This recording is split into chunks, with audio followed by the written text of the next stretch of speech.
This is the 7-point agreement by which the newly independent Bangladesh was turned into a sovereign state. Tajuddin and Syed Nazrul Islam had already signed over the country to India during the war. In Nurul Kadir's book, Dush, 66 Diner Shadhinota, Freedom in 260 Days, on page number 325, the details of this subjugation are written. I am highlighting the gist here. In October 1971, an Indian official and Syed Nazrul Islam, on behalf of Bangladesh provisional government, signed the 7-point agreement. Thinking about the severity of this agreement, Syed Nazrul Islam fainted during the event. The agreement was never made public. Many members of the Mujibnagar government were unaware of its contents.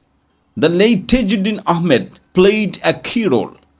The 7 points of the secret agreements are as follows. Number 1. Officials who didn't participate in the liberation war would be retired from the service.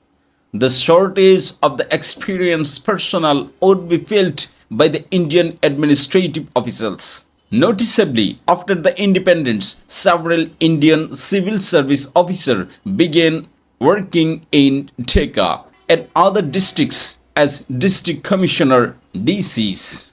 Number 2. Bangladesh would not have its own army.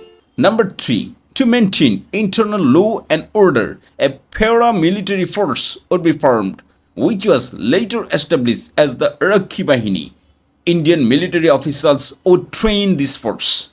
Number 4. The Indian army would remain stationed in Bangladesh. The situation would be reviewed every November, starting in November 1972. Number 5. There was a commercial agreement to establish an open market within the 3-mile radius along the border. A free market would operate without restriction. Only an annual audit would be conducted and dues would be settled in pound sterling. Number 6. In foreign affairs, Bangladesh would follow India's direction. In other words, Segun Bagicha would effectively become an annex of South Bloc, the Indian Ministry of External Affairs. Essentially, through this agreement, India gained control over Bangladesh military and foreign policy.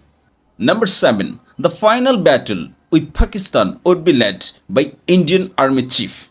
Even the commander-in-chiefs of the Mukti Bahini would not be given co-leadership. This is why General Usmani refused to play a mere spectator's role during surrender ceremony. Following this 7 points agreement, India decided to engage in war against Pakistan.